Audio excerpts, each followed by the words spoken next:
Worry and doubt are two things that you can focus on them. We will get more worry and doubt, though, if we do. They are part of the creative imagination.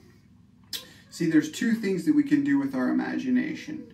And we will do one of the two with it, whether we choose to do something or whether we don't even know that we can do something with the blueprints in our subconscious. We either can create a beautiful masterpiece or a horrific nightmare if we choose not to do anything with our mind and we allow the world, through our smartphones, to dump whatever garbage the algorithms decide to show to our screen that engage us the most. We can create a horrific nightmare.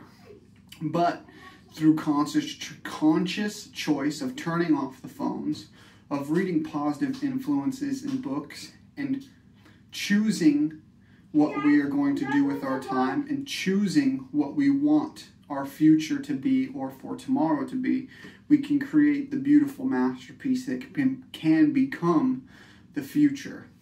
These two things, you must replace something with something else. You can't focus on the thing you don't want, because the fact that that's what you're focused on is exactly what is going to create more of it. Just by the fact that that's what you're seeing, that's what you're going to get. You have to instead focus on something else. You have to replace that thing, similar to how cigarette smokers tend to pick up a different oral fixation or oral habit to replace the one, to get rid of it. You must also, with the mind, not focus on what you don't want, because doing that by itself will bring more of it.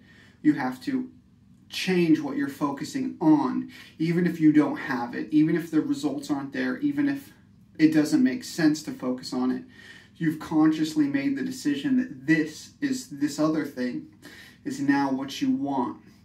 And so since that's what you're thinking about, that's what you'll get more of. That some people call it the law of attraction. Many scriptures and people throughout time and history have referred to it as the law of attraction, or our thoughts are what our lives make of it, right? So we become what we think about, and we're going to think about something. It's not until we become conscious that whatever we're thinking about is what we are becoming. That's the split decision, and decision is a Latin term called de to cut, a decision. Okay, so you have to just, it will not be like this anymore from now on. It's this and that's it. It doesn't matter if you think that it would kill you or not. So, through courage and discipline are two other words that could replace the fact that you could say, oh, I have doubt and I have worry, or I have fear and this. You could say I have courage and I have discipline. Instead of saying doubt and worry, moving forward forever. Courage and discipline. With courage and discipline, we are able to say day after day that we can do something, and that we can bring that mental image of ourselves that we have in our mind into the present.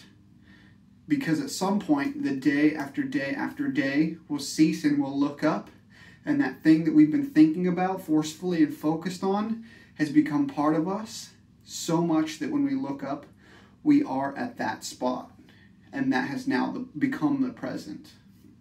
And that's how you use the creative imagination to bring to manifest the world around you.